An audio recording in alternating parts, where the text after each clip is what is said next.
Welcome, everyone. My name's Patricia Kranz. I'm the executive director of the OPC. We're delighted tonight to host a book night for David Andelman, a former OPC president and longtime member, who wrote the book, A Red Line in the Sand, Diplomacy, Strategy, and the History of Wars That Might Still Happen. And discussing the book with him is Deb Amos, the treasurer of the OPC and an international correspondent at NPR. So they will talk for a while and then open it up to questions. Feel free to start putting your questions in the chat room. And at some point, we'll start taking the questions through the chat. So take it away, Deb. Thanks, Patty. And it does sound like an inside job, right? We're all officers of some kind or former officers. But I thank you all for coming on a Friday night. And I was saying earlier that this is all the foreign policy nerds. So welcome.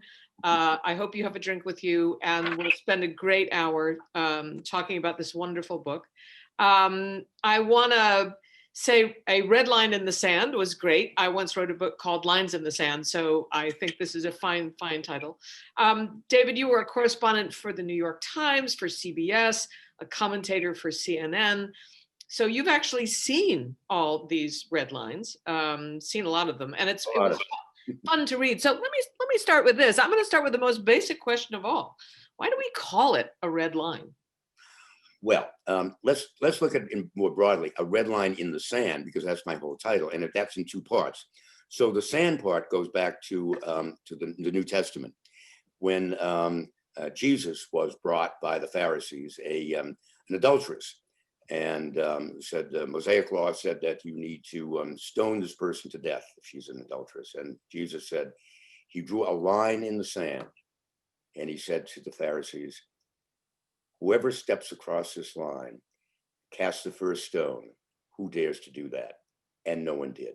So that's the line in the sand. Now, the red line, that's much more recent, comparatively recent. And it goes back to 1854 in the Crimean War. Now, I have a nice section of the book about how this all came about, but I'll try to give you the Cliff Notes version of it. But basically, in the Crimean War, you had the British and the French coming to the help of the Turks against the Russians. And the siege of Balaclava was a very important part of this war in the Crimea. So we're in 1854, we're around Balaclava. And there's going to be the Battle of Balaclava. It's a very major battle, just before the charge of the Light Brigade, actually, which most people have heard of. That came a little later.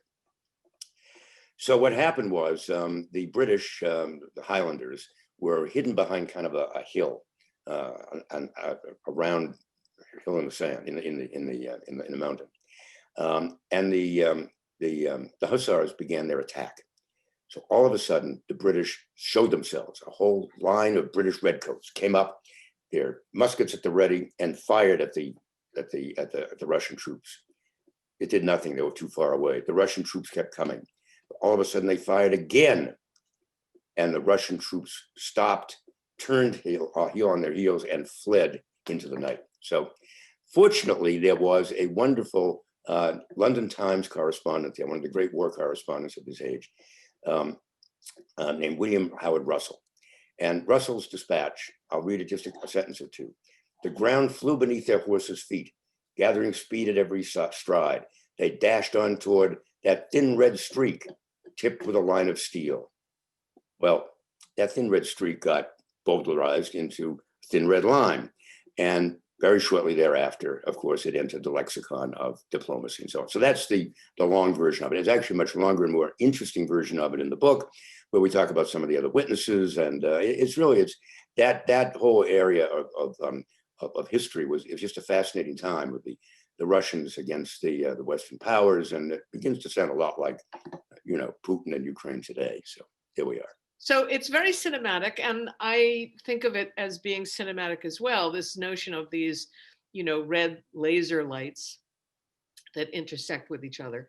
And there's so many, that is what's daunting about reading your book. There are so many fault lines, red lines, lines in the sand for this next administration. I want to ask you, though, about the Syrian Red Line. It's hard to think about the Obama administration and even the Trump administration without going back to that August moment. But there's a very interesting thing that you write about. And that is, red lines are bad because you have to always be on alert, and it dictates what your policy is.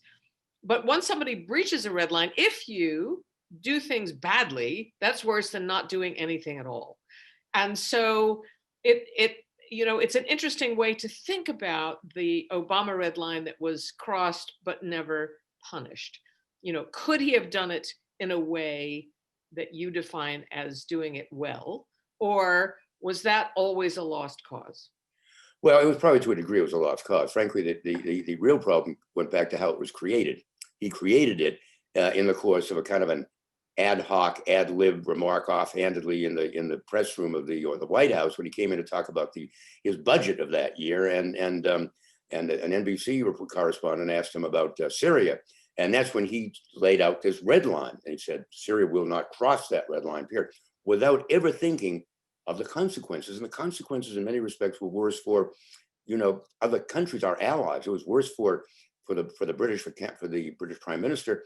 And it was certainly worse for the French president, who basically had his regime destroyed by this, everything that was going on around that, because he was left up sort of high and dry after Obama decided he was going to pull out of this whole thing. So, in many respects, it was a red line that probably should never have been drawn in the first place. But to back up just a little bit, Deb, I have actually found several red lines that actually did work very well, and they can work well if they're structured well. There's a red line that I covered personally in Chad in the 1980s, and that red line was it was established by Francois Mitterrand across the middle of Chad to prevent Gaddafi from coming down into the heart of Africa. That worked very effectively. Korean red line, on the 34th parallel. That worked very well. It was designed to keep the two halves of the communist half and the capitalist half of Korea apart. That's worked very well for a half a century. And the red line around NATO, the red line around NATO has also been done remarkably well. Nobody has dared to pierce that red line ever, between the foundation of NATO and today. So at any rate, some do work well. Now, Deb, I fear that we might have lost you. So, Chad, what do you think? How are we doing? Oh, yep, I do not see Deb. All right. All right, I'll tell you what then, until Deb comes back, why don't we open it up to questions from people? And that way, other people can serve as my interlocutor. We'll have roving interlocutors. And Chad, maybe you can open up microphones as we go along. In fact, I see one of the people who is responsible for assembling this whole group is Ian Williams of the Foreign Policy Association. So perhaps Ian would like to be the first one to serve as an interlocutor briefly with a question. I can't hear you. Wait, you have to unmute yourself.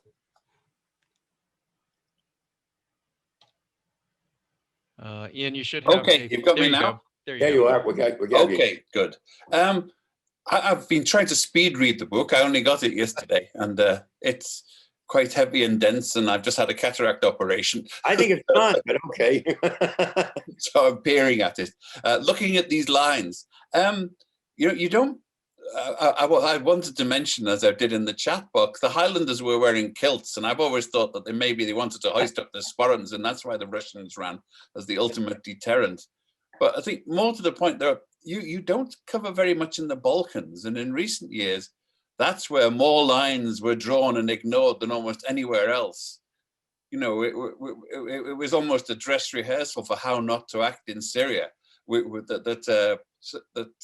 Srebrenica, at all of the other places, the Serbs could not go any further or else. But there's also the very successful one there. I called them the thin blue lines at the time. I think other people did as well. But in Macedonia, there are actually 600 US troops which were put there, the most successful UN peacekeeping operation ever, because the Serbs didn't dare do what they were going to do, which was to dump people across the border into Macedonia. And 600 GIs were there, and that was all it took, because Milosevic knew that if he touched them, there'd be immense political pressure, even on a Clinton, to take robust physical action. Absolutely. And let me talk a little bit about that, because actually the Balkans is something I do know very well. I was the Belgrade bureau chief of the New York Times back in the days when it was really, when there was one Yugoslavia. So that was really kind of exciting. And I did not do that. I had to pick and choose, let's face it. It's not an encyclopedic book. There are people who have been upset that I did not talk about the red line between, the dividing Taiwan and mainland China. There are a lot of reasons for the kinds of red lines that I chose. And the Balkan red lines are interesting. I think now they've kind of settled down. I hope they've settled down, fairly permanently.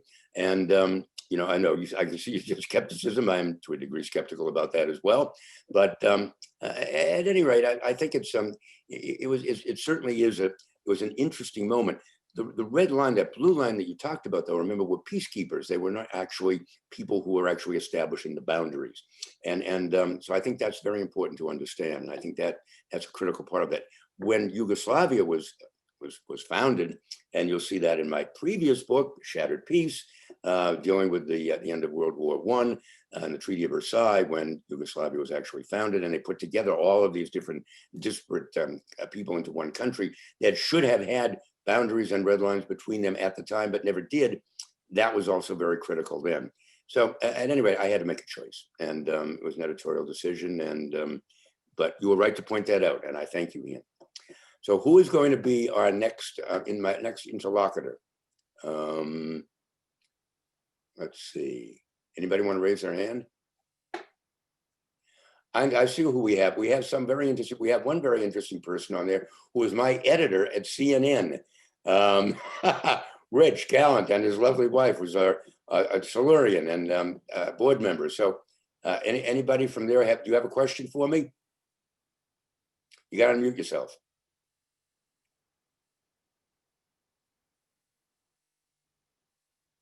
Jack, are you unmuting them? Yes, you should be able to unmute yourself now. Okay. There. There you are. Okay. Yeah. David, I have a fairly contemporary question.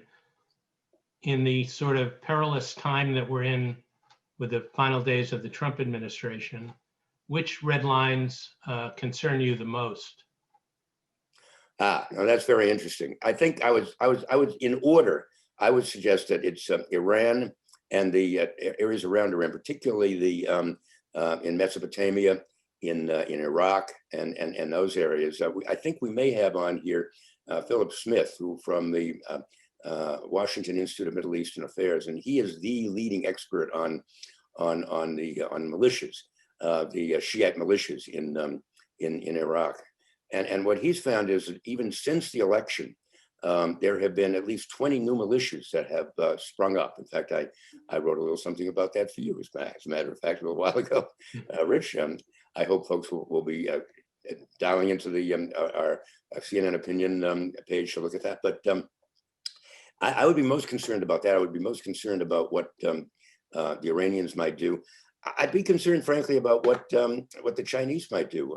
There are certain things in the South China Sea they could do to really begin to test the waters there.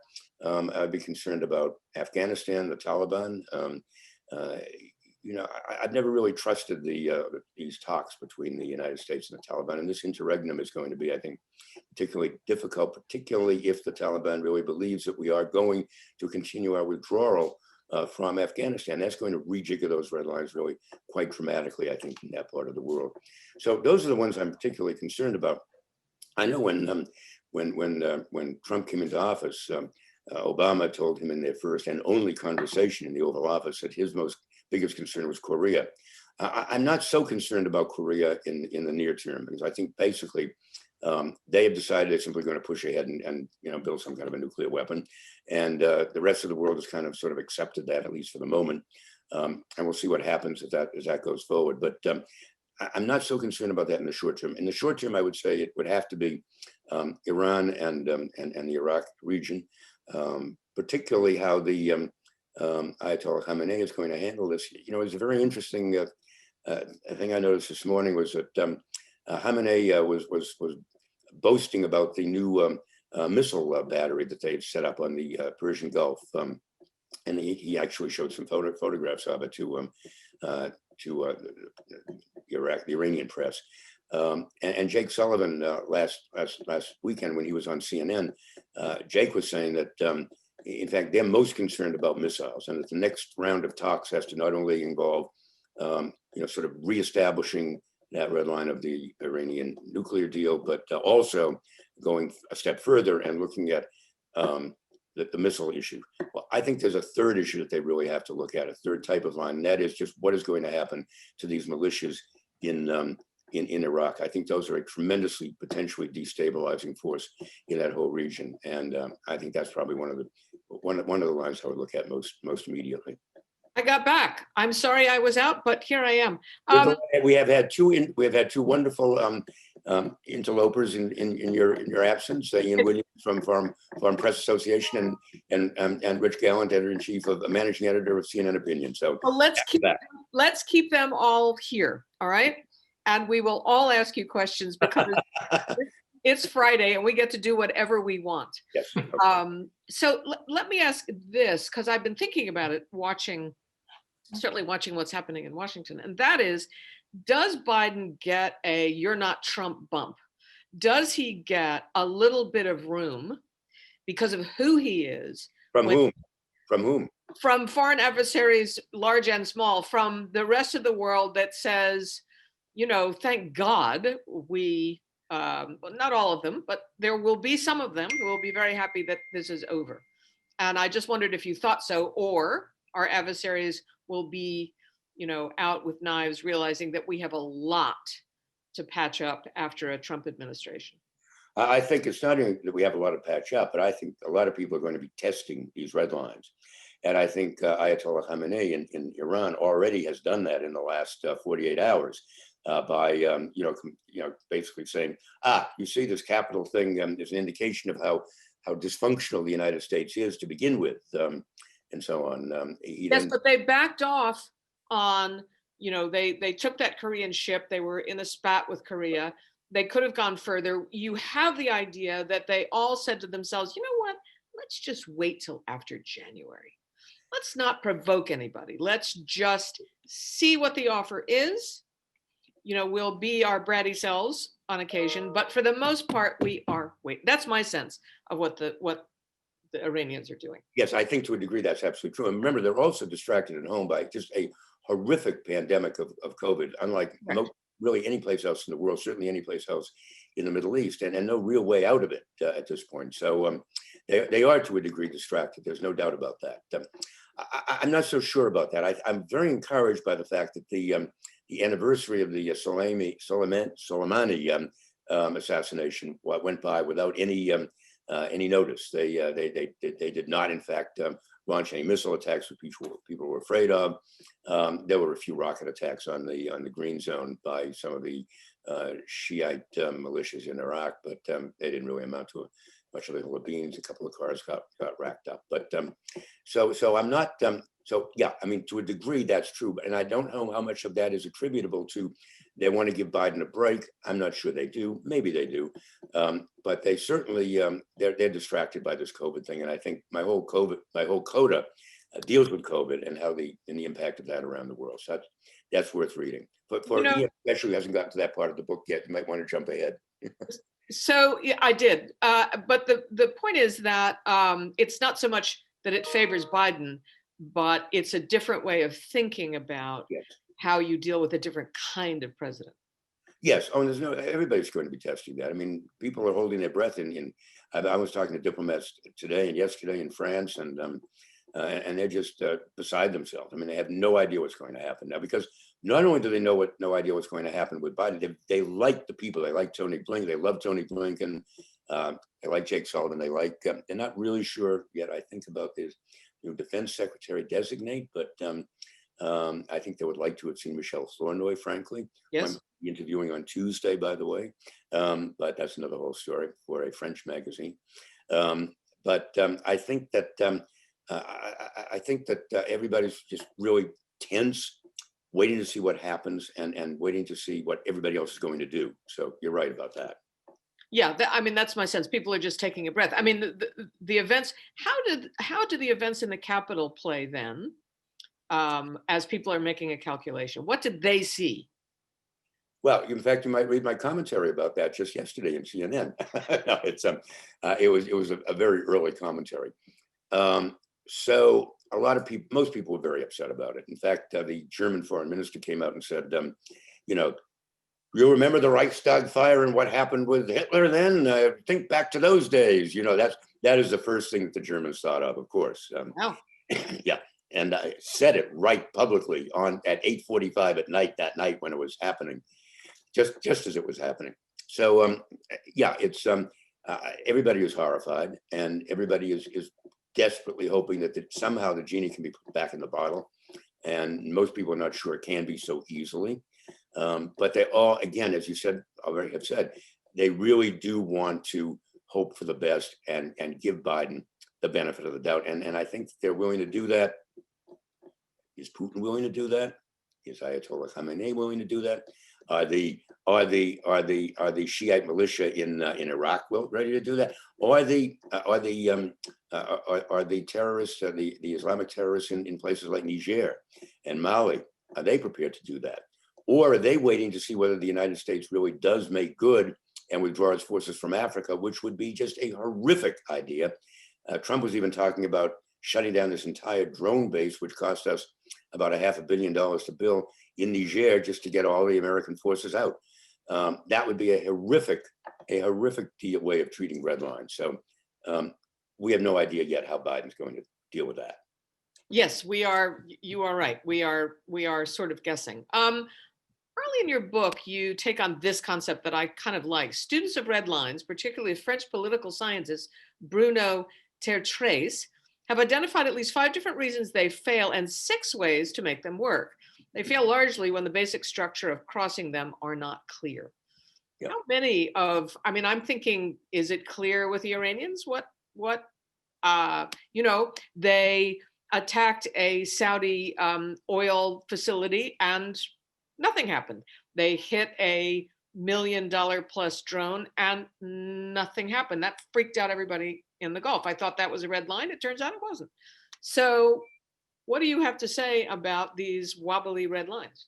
Well, no, the clarity of red lines is very important. And I'm not sure that those really represent red lines. I like to think sometimes those are really tests of red lines.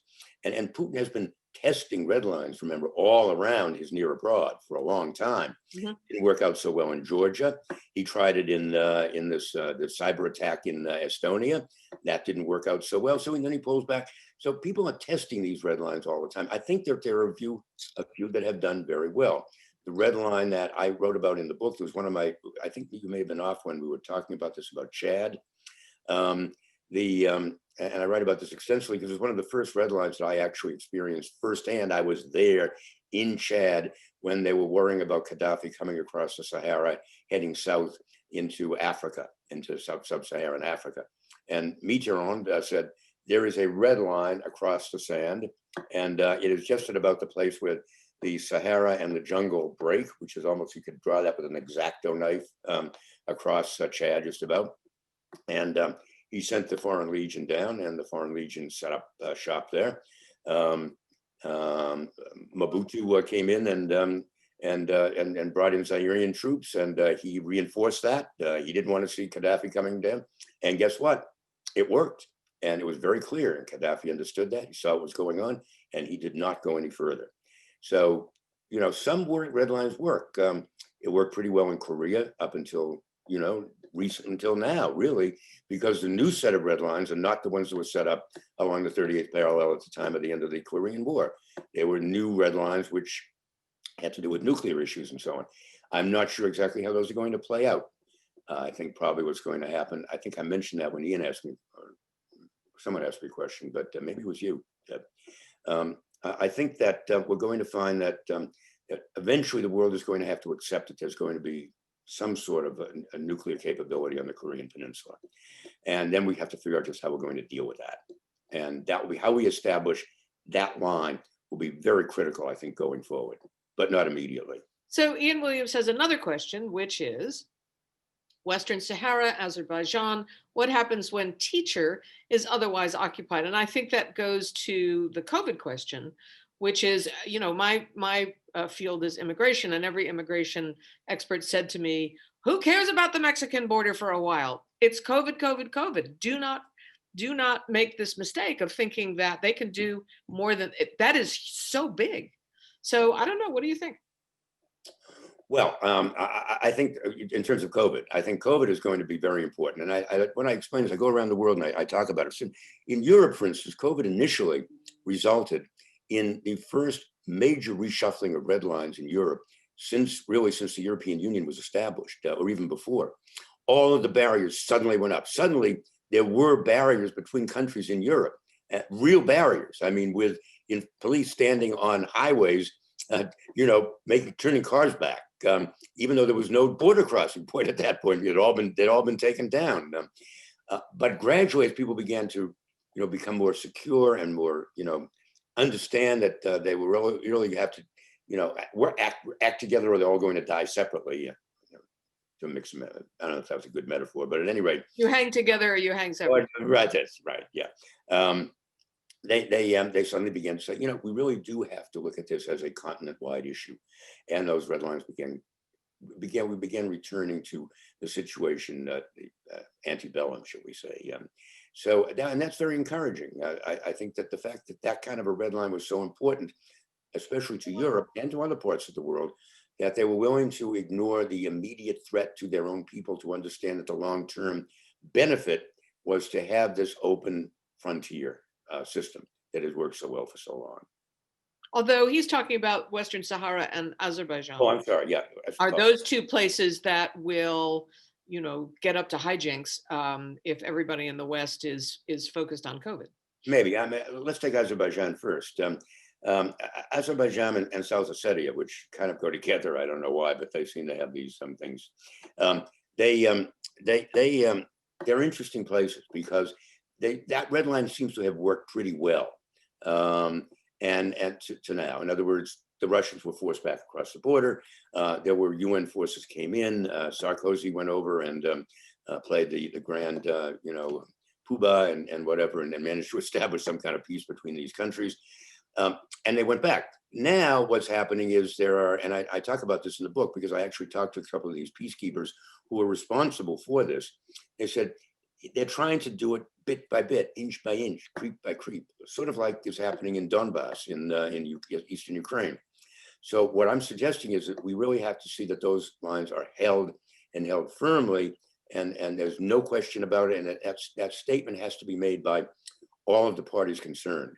And my fear is it may not be, but so far it's worked. So, there we are. Putin has not managed to, really take over Georgia or really take over a substantial portion of that part of the world. Okay, next question is quite weedy, but we can handle it.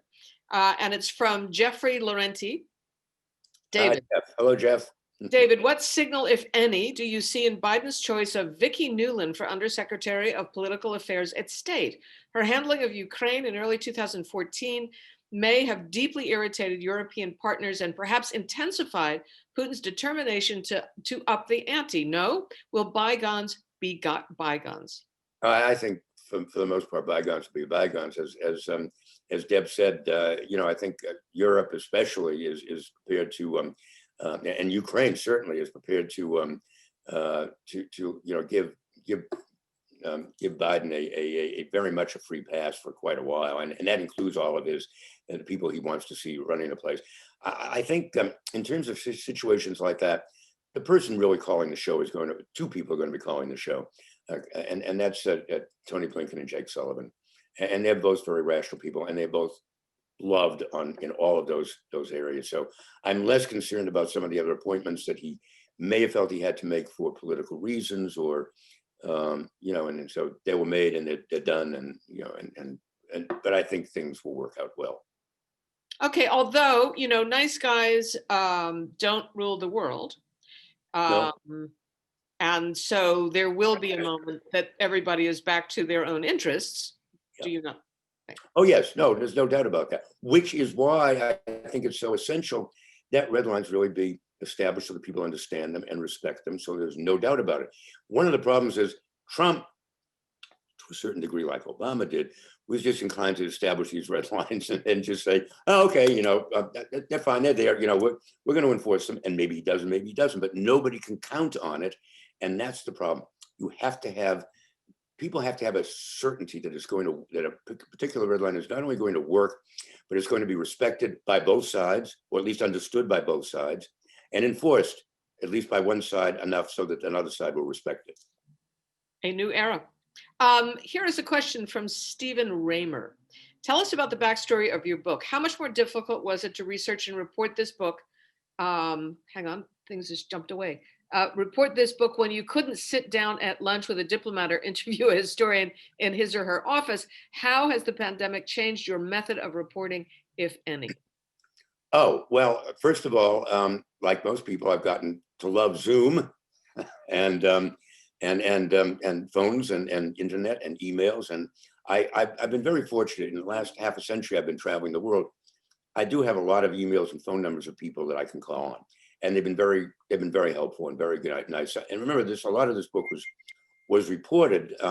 Really, a lot of the research was done before the COVID really began. It really began last March. I was pretty well into the writing of it by then. I came racing back from Paris on March 13th and went straight out to our place in Pennsylvania, where I have secluded in this little cabin in the woods since then. So that's when I really sat down to really writing it. A lot of the research and the work on it I had really done before then, in Paris and other cities and so on. But I have a pretty good. I have 27,000 names on my email list, so I can get around to most places. Just you have to watch out for elections and then top it all off. This one is from Evelyn Leopold. And she asks, on Iran, there are hardliners and hardliners, as Wendy Sherman says.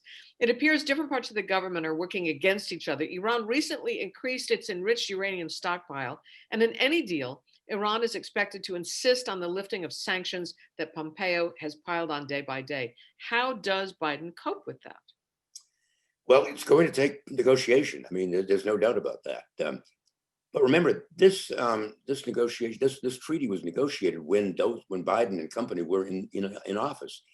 They know all of the hot buttons, and many of the people in Iran were there during that time. They also know the hot buttons, Zarif and so on, and they understand that this is a very different kind of need, if you will, that this administration has and the Trump administration has.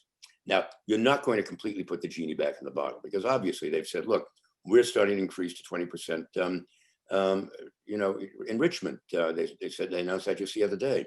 That's disturbing. They're not letting back inspectors for the moment. That is disturbing. But again, all of this can be, in some fashion, there are ways to barter on some of these things. And the Iranians are not stupid. They know that that the United States and Israel and a few other powers could basically turn their entire country into a glass bowl if they really wanted to or had to. And so, they're not self-destructive in that respect. And also, I have to tell you, there are many Iranians who I know at fairly senior positions who really do honestly believe that the Quran does not allow, weapons of mass destruction like a nuclear bomb. Now, you may say that's a little Pollyanna-ish, but I think many of these people really do believe that. But they also want to see how far they can push the West and how much they can get out of them, so that, before that happens. Otherwise, they wouldn't have done this deal in the first place.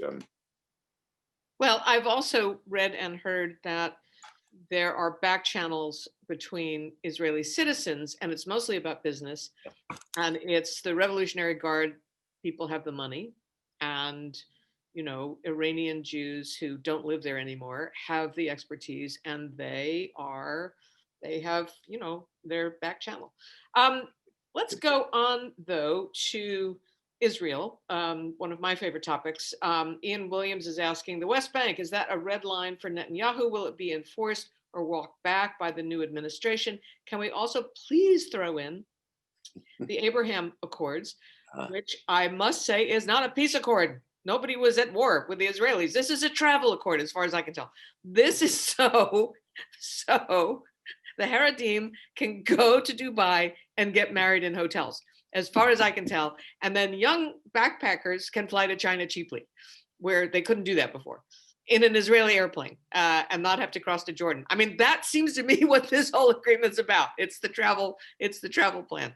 Anyway, let's start with the West Bank, and if we can walk back to. First of all, I should say that I'm particularly delighted by Qatar being welcomed back in, and the relations between those countries and Israel, because we have just sold my book into an Arabic edition will be coming out, but it's going to be produced by a Qatarian publishing house. So we were desperately fearing that it would not be welcome in most places of the Middle East. And guess what?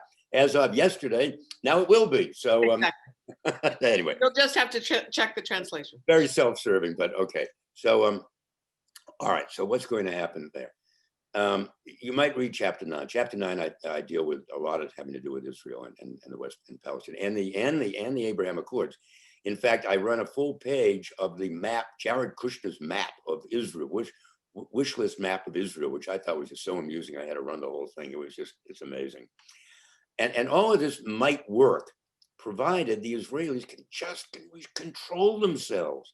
If they can just not, if somehow they cannot start creeping up into those settlements, and taking more land. And so it all hinges on the self-restraint of Israeli leaders and their ability to see that there is something beyond the end of their nose. Ian's shaking his head. Is that not right? Oh, Ian's muted. I'm sorry. Well, Ian, we'll come back. We'll come back to it. Ian, We're gonna everybody. Can you unmute yourself? No, I don't think you can. No, it's okay. Well, so anyway, so Ian, we'll have. Hang on. What I was saying was I very much doubt they've got this straight, because one of the points about these red lines for Israel and for everywhere else is they have to be something, and it comes out clearly from your book, they have to be something that can be popularly supported. So yes. Munich wasn't supported because most of the British and French thought the Sudeten Germans had a very good point. Right. They shouldn't have been in Czechoslovakia against their will after all. Yeah. And it's the same with the West Bank. If most of the Israelis think that Netanyahu is quite right to take as much of that land as possible, then it's going to take some heavy bludgeoning by the US, which is that's my point, is that I don't think that most Israelis do believe that. I think a substantial number of Israelis, especially the far right, the right wing, and the particularly religious Jews, I think they do believe that. But I'm not sure the vast bulk of the Israelis don't understand that, for instance, a one nation solution is not a solution, because eventually the Jews will be a minority in their own country, and you'll have South Africa again, just as the whites as a minority, or the Jews as a minority, because the demographic realities are such that it's just not going to anyway. So that's the Abraham Accords were badly conceived, but they might in some fashion work in the future. It's just that the Israelis have to have some degree of restraint on their actions. And I hope they can. And I think a lot will depend on what happens in the elections that are coming up in just a few months now. But David, is it not possible that, for the first time ever, there's now a new party to the Israeli restraint, which is the UAE. Yeah. And you will embarrass them. I mean, at some moment, the Israelis are part of the region, and embarrassment is a big deal. You do not embarrass your friends. And they have a new friend who is public. They have several new friends actually now. I mean, they have UAE, they have, all of those countries that, established diplomatic relations with them. You're right, yeah. And so doesn't that weigh on the scale in a way that we have never seen before? Yes, and there's no doubt. And I have to tell you something. In that respect, it is one of the true, real victories of and successes of the Biden administration. But I don't think it came for any reason beyond Trump administration. I mean, Trump administration, yeah, the Trump administration. And I don't think that necessarily was a result of deft negotiation or whatever. I think it was at all. In fact, they made some of the most ridiculous blunders. I mean, opening that right in the middle of it, opening the embassy in Jerusalem. Couldn't imagine anything more crazy. But it has worked, and that is an advantage. I mean, an advance, really, and we have to see how that will play out. But again, I think it is less the United States or even the UAE that will control that to a degree, embarrassment. I understand face and so on in the Middle East are very important. But I think that the key question is whether particularly the conservative Israelis and those parties, I mean, there are like 20 parties in the Knesset, another 25 trying to get in. I mean, it's just a, dog's breakfast of parties over there, which we might be moving toward in this country, but that's another whole issue. But yeah, I mean, that's the future. Yes. So now we have a question from Michael Sherrill. Your chapter on Africa was particularly fascinating. Trump had no interest. How will that change under Biden? Oh, I think that will change a lot, maybe more than any other single region, actually, because I think Biden really understands the value of Africa strategically, economically, demographically. I mean, it is the fastest growing continent by any stretch. So I think that I think he understands that a lot. And remember, he was around during the Ebola epidemic, and he saw what happened there and how essential it was for some kind of African unity to make that work, and Western help as well. So I think he understands the need for a Pacific Africa that is an Africa at peace. He understands I think the stakes of trying to not trying to work with some of our other allies, particularly the French, in suppressing these militias and Islamic terrorists, Islamic groups that have implanted themselves now in Western and Central Africa. And I think he understands the need for really a tough hand against them, and a supporting hand for all of the democratic forces that are still trying to come along in Africa. So I think Africa, Michael is right, Africa, and I found the history of all of Africa just quite extraordinary. And it was really one of my favorite chapters to write. And a couple of reviewers have actually singled it out as my best chapter. So maybe it is. But I mean, I went back to the Scramble for Africa. Deb, you know about the Scramble for Africa? No. Oh, the Scramble for Africa, that was fascinating. It took place in around the 1890s, when all of the European colonial powers decided they had to have their own part of Africa. So they had a big conference in Berlin, and they divided up the continent, basically saying, you can get this and get that. But basically, anybody who could get in and make a treaty with an African chieftain could claim that part of the world as their own, that part of Africa as their own. So it was a scramble to get, and there were these incredible characters I mentioned. There's one Lord Lugard, who he detested these filthy cannibals, he used to call them, but he would make these incredible treaties with these people that really basically took all of their wealth and the mineral wealth and everything else and gave them nothing back in return. So that was a whole fascinating. That was how really Africa of today began to take form and shape in terms of linguistic. It was Francophone Africa, because those were where the French explorers went and got their bit. There was Portuguese Africa. There was still Angola, and some of these places still only speak Portuguese other than their local languages. Yeah. It's really, so anyway. So here is a question from Edie Lederer. Hi, Edie. Hi, Edie. What should the red lines be in two major global hotspots? Libya, where the rival parties each have foreign backers, and the Sahel, where the terrorism threat is escalating. Well, the Sahel I dealt with in great detail, as I mentioned before. I think that is one of the main concerns and I trace the problems in the Sahel really back centuries, because it really began centuries ago. There were nomadic tribes, heavily armed nomadic tribes going back and forth before they began settling into communities and so on. The Sahel is really, it's just a terrible place. I mean, it's just a terribly dangerous place. Just the other day, 2 more French soldiers were killed. And the French cannot take this on by themselves. A lot of that is Francophone Africa. And the French, I mean, basically, Macron has said this to Trump. I know that. I was told that we can't do this by ourselves, and Trump basically said, good luck to you. It's Africa, And now I think Biden will understand that it is absolutely critical, because if we don't have that, we're going to have another Islamic State in Africa instead. And it's going to be at least potentially as lethal to American interests, Western interests, as it was in the Middle East.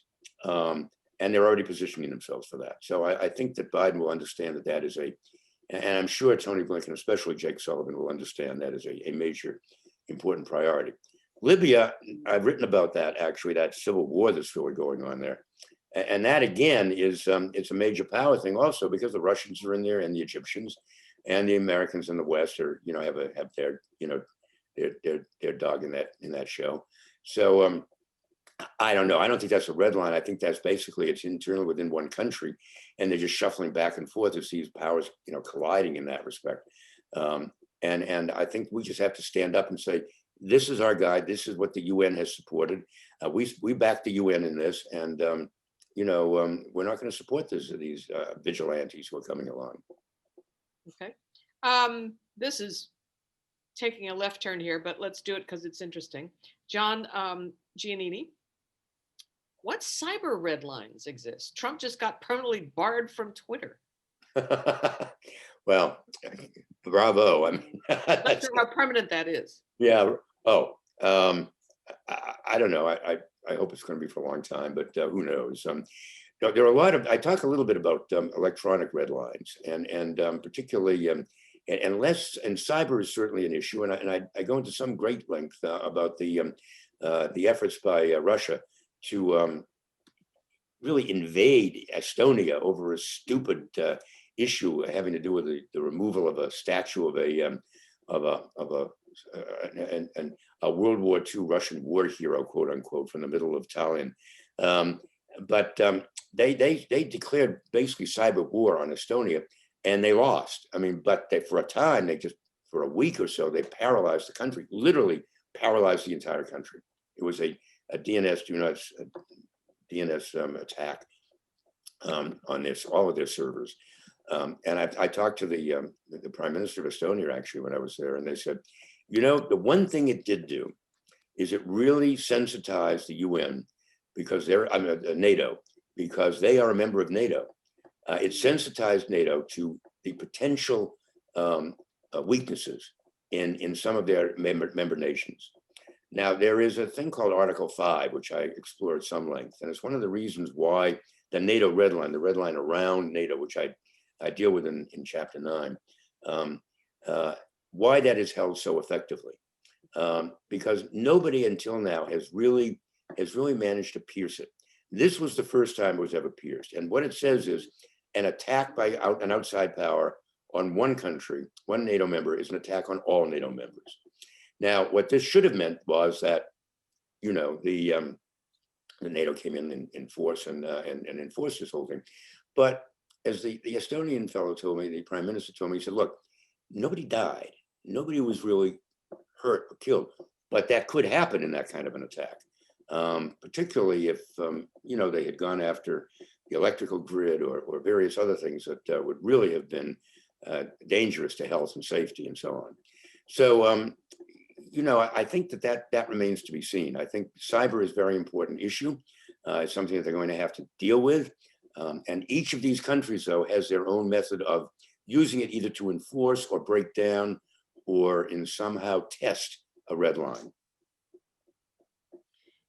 We haven't talked tonight about China. China's complicated in particular because of the Bidens. And, that is not going to go away, Hunter Biden's role. So can you talk a little bit about where those two things? One, let's just talk about strictly political red lines. But if you could talk a little bit about how the family dynamic and the fact that we know that there's an investigation going on, does that matter?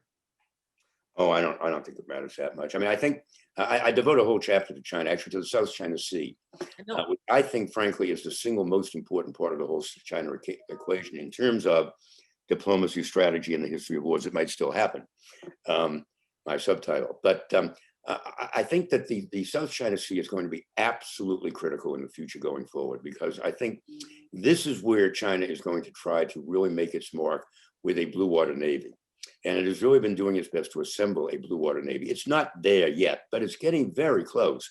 And I had some help from some very great experts from the U.S. Naval War College who have testified actually before Congress in testimony that nobody really paid very much attention to. I watched this testimony. It was just shocking. I mean, and then you go back and actually talk to them, and it's gotten worse since then. So you know, I think the how fast and how far China can go in order to really solidify its hold over the South China Sea and then build out from there, because it already is building out from there. It's already starting to establish, they call it the string of pearls, which is Chinese bases around the core of the Indian Ocean, around the periphery of the Indian Ocean. And they're doing it in some of the most insidious fashion. I mean, they go in and they loan these governments, like one was Sri Lanka, and then another one was Djibouti, and whatever. They loan them huge amounts of money, which they can't pay back. And they say, well, you know, instead of that, why don't you just let us put up a naval base on your periphery?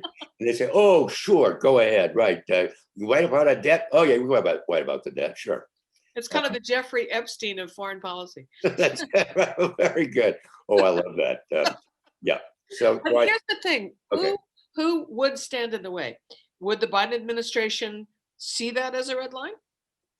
I hope it does. I can't imagine why it shouldn't. But the question then becomes is how you respond to that, and that is a real conundrum.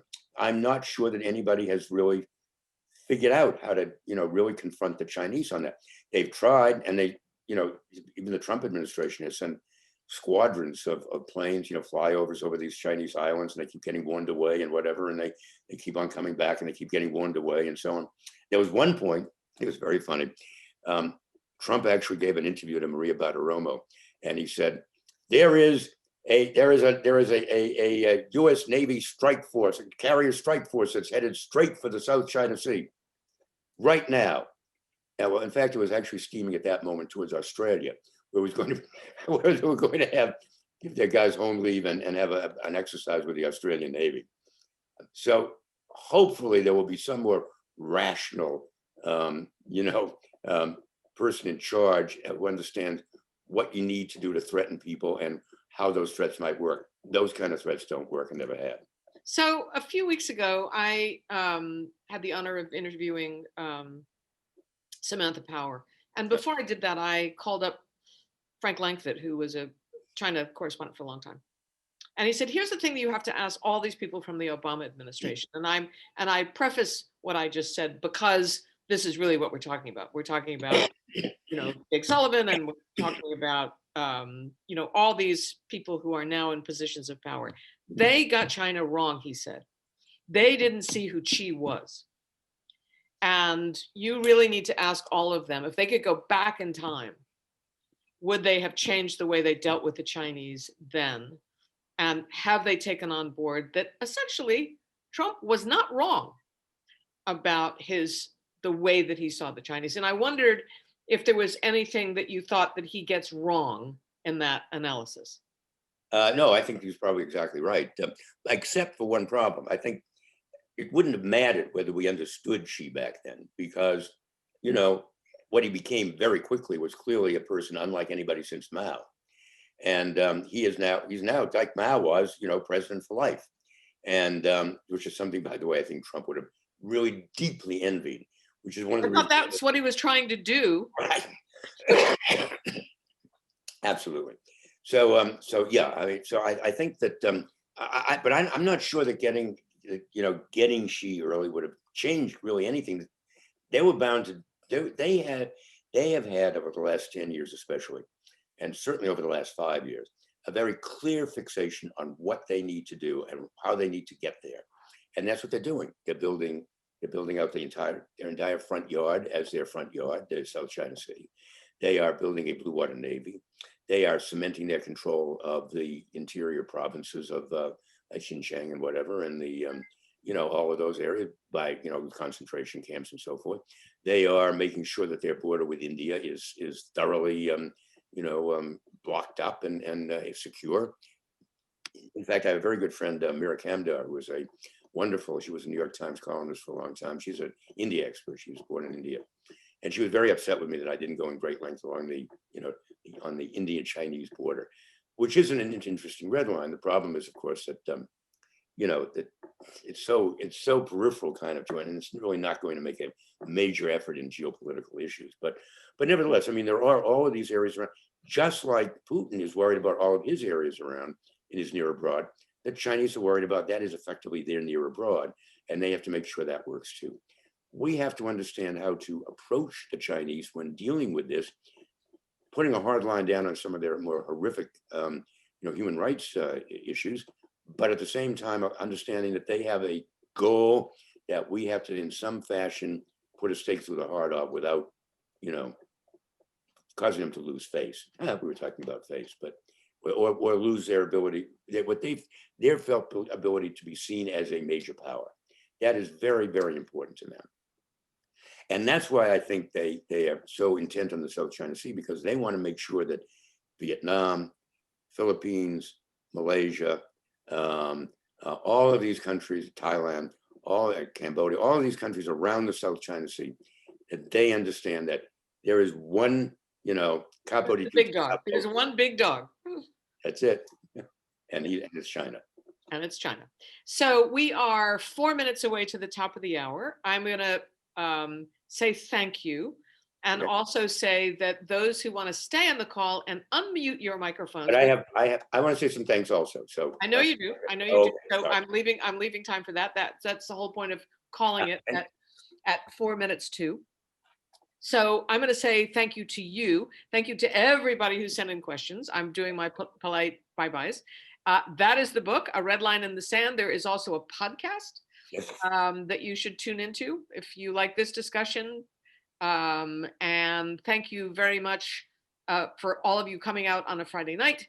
And now I'm going to turn it over to you, David, so that you can say your thank yous and open up the microphones. I'm going to have to leave at 7, but there are others who want to stay. I have so many thank yous. First, of course, to you, to Deborah Amos, the incomparable interlocutor and brilliant international correspondent. What would we do on NPR without her? And to OPC's executive director, Patricia Kranz, above all, to Chad Bouchard, without whose talents we would never have even gotten on the air. So thank you all. Thank you, Patricia. Michael Serrell, my successor as president of the Silurians Press Club, and Ian Williams, president of the Foreign Press Association, for getting the word out so magnificently. And then, of course, there's Jessica Case, my editor and publisher of Pegasus, my agent, Alexis Hurley at Inkwell Management. If any of you needs any agent, she is the one. And of course, my wife, Pamela Tyler, she's in the other room listening and You watching. can see her. Hello, Pamela. Without whom none of this would ever have been possible. Now, to borrow a phrase from Ed Murrow, good night and good luck. I couldn't resist that. And tell them where the podcast will be. Yes, the podcast was an evergreen podcast. It'll be on, it's called A Red Line in the Sand. And it will, the first episode pubbed on last Monday, and a new one will pub every Monday from now for the next 12 weeks to correspond to 12 different parts of the book. We have some actuality, some very interesting historical actuality and so on it. But And where? Is it on Apple Podcasts? Is on it Apple, it's on Spotify, it's on every kind of podcast platform you can have. If you watch it on Apple Podcasts, please, please, please give me a 5-star review. And you'll hear me. I'm the narrator. So if you can stand that. But thank you. Thank you, Deb. You're amazing. Okay, thanks. So are you. Thanks, everybody. Okay, now I'm sticking around. Anybody wants to say hello or whatever, or I know I have relatives and friends and everybody on here from all over the world, 2 continents. So, Chad, we opened up. It should be open. Anyone who wants to talk can unmute themselves. You're muted by default, and And I'll press say the button. David? yes. Edie, hi. How are you? Okay, not to see. Hi. So, I'm sorry, Aileen, am I talking past you or what? No. I'm glad you don't regard Africa as a country. I've lived there, no. and run into that so many times. The Chinese have peddled and given away their vaccine to many African countries and many Latin American countries, despite WHO acting like this is all something they have nothing to do with. Whenever I ask a question at their briefings, I don't really get an answer. So I don't either. you probably have one, right? Yeah. Well, I mean, it's another way. Look, in the past years, the Chinese used dams and huge mega projects to indebt themselves to these countries. And now they're using vaccine. By the way, the question is whether these vaccines are really going to work. Because if they don't work, we'll find out soon enough.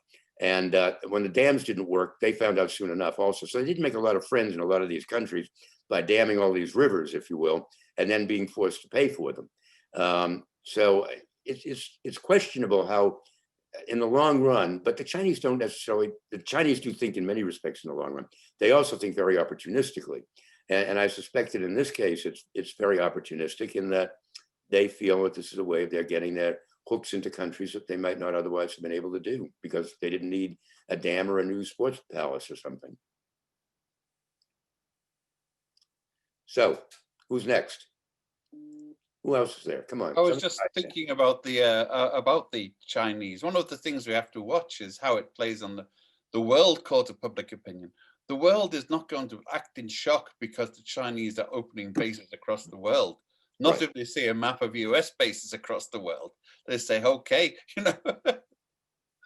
out goes the old, in comes the new. Oh, no, of course. Whatever the principle is, it shouldn't be disguised as a moral principle, a line in the sand that nobody else can have bases in other countries apart from us. Oh, no, of course not. And but the question then becomes, what are these bases used for? And that is the critical issue, because I don't think anybody really understands at this moment what those bases will be used for. Good excuses. They said in Djibouti it was anti-piracy stuff, didn't they? Right, but I mean, we didn't come into these countries where we put military bases and said, all right, we're blackmailing you because we gave you all this money, you have to give us a base for free. We paid for this. It was a mutually agreed upon decision. I'll tell you, the only one that was very close to what you're talking about, I think, is Diego Garcia in the Indian Ocean. And the British did that for us because it was a British territory in the Indian Ocean. And I went there, actually. I was one of the very few journalists who've actually been able to go there. It was a press junket that left from Singapore, went for one day to the British Indian Ocean Territory, Diego Garcia, just after the Americans established this huge base there. And they had thrown all of the local Diego Garcians out and shoveled them off to a neighboring island, which none of them really wanted to do. That was their homeland, But the British decided they wanted to do that. So they did that. And it's always been that way ever since. And there have been some frictions along those lines ever since then. So I don't know. I mean, sure, we are certainly not, beyond reproach in that respect. The question again is, though, what are the Chinese going to use those facilities for? And that's my concern. And I think that's the concern of a lot of Western analysts and other analysts, third world analysts too. So who else we got there? I'm just looking at some of my friends here. I got my brother-in-law on here. Let's see. Anybody else? Someone else has to have a question. No? All right. Well, I'll tell you what then. I'm going to tell you how you can find me if you do have a question. First of all, be sure to buy the book. It's a wonderful book. Isn't it, Ian? It sure is. It's just, yes. I have a question, David. Okay. Who's that? Michael Searle. Michael. Excellent. I was surprised to see so much of COVID and Trump in the book. You must have been furiously adding and revising over the last few months. Well, no. Actually, what happened was, it's interesting. I finished the book, I guess around June, May, maybe. So I'm beginning to blur. And that was just about the time COVID was really suddenly, exploding. So I said to my publisher, Jessica, and I said, look, I'd really love to do a coda just on COVID, a COVID coda. And she said, great. So that's what I did. So the last, the coda, which is the last full chapter of the book, I took each of the parts of the world that I had been examining and looked at how COVID had changed the red lines or the morphed them in some fashion in each of those different parts of the world. And so that's where I did that. I tried not to make this a Trump book. I really did not want to make this a Trump book. In fact, my agent said at the very beginning, he said, you're never going to be able to sell this a Trump book now. I mean, there are so many of them out there. And I didn't want this to be. Actually, what I really wanted this to be, because unfortunately, I just couldn't get it done in time, but it just wasn't enough time between the contract and delivery. I wanted to get this published in somewhere around the last week in October, so that Joe Biden could stand up at the third debate and take my book and wave it at Donald Trump and say, Mr. President, this is the book you should be reading. but didn't work out that way. So, but I do know that It's longer than a tweet. yeah, so we would never read it, right? But as it happens, a senior member of the Biden cabinet told me the other day that emailed me the other day that he has ordered the book from Amazon and he's going to read it with interest. And I can't ask him to do this, but my hope would be, you know, maybe it winds up on someone else's bedside table at night. So we'll see. I will tell you the interesting thing is my shattered piece wound up on the bedside table somehow of Henry kissing his wife. And she loved it. She loved it so much, she said, Henry, you got to read this book. So he read it and he loved it.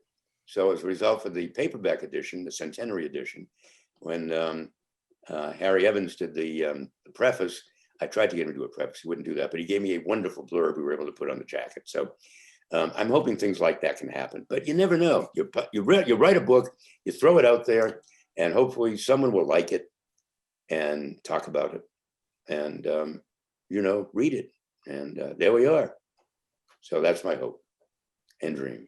And then if not, I go and write the next one. I'm only 76 years old. I got plenty of time for more books, right? Okay, anyone else, or we will sign off? All right, everybody, thank you so much. It's been a pleasure. It's Thank good you, to see all of David. you. Patricia, thank you again. Thank you, You're just everybody. wonderful for doing this. Okay. Take care. Have a Bye-bye. good night.